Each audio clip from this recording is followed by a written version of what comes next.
या वळूयात पुढच्या बातमीकडे।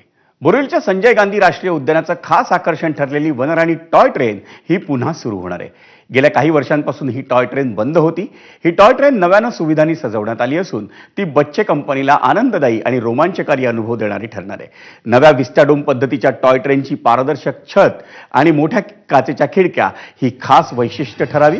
ही टॉय ट्रेन अहमदाबादमधून आणण्यात आली असून तिच्या चाचणी फेऱ्या आता सुरू आहेत। 2021 साली आलेल्या तौक्ते चक्रीवादळात झालेल्या नुकसानामुळे टॉय ट्रेनची सेवा बंद करण्यात आली होती।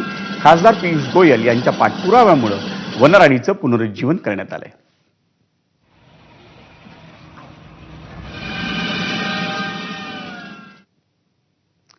बोरिवलीच्या संजय गांधी राष्ट्रीय उद्यानात पुन्हा सुरू होत असलेल्या वनराणी टॉय ट्रेनचा आढावा घेतलाय आमचा प्रतिनिधी सत्यम सिंहनं। मुंबईकरांना एक आनंदाची बातमी, मुंबईचा बोरिवली नॅशनल पार्क मध्ये आहे जे संजय गांधी राष्ट्रीय उद्यानात बंद पडलेली टॉय ट्रेन पुन्हा एकदा मुंबईकरांच्या सेवेसाठी धावणार आहे। आपण आहोत सध्या संजय गांधी राष्ट्रीय उद्यान मध्ये। या ठिकाणी आपण पाहिलं तर हीच ती आहे मुंबईची राणी जी टॉय ट्रेन होती ती 2021 मध्ये बंद पडली होती।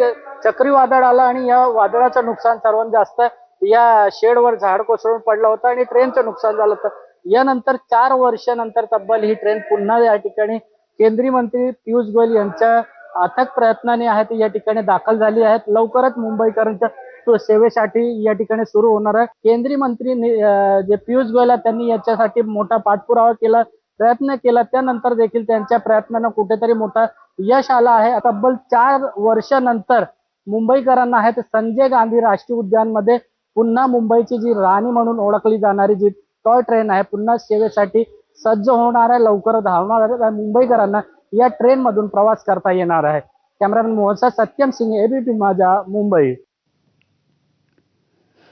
मुंबईतल्या गोरेगाव आरे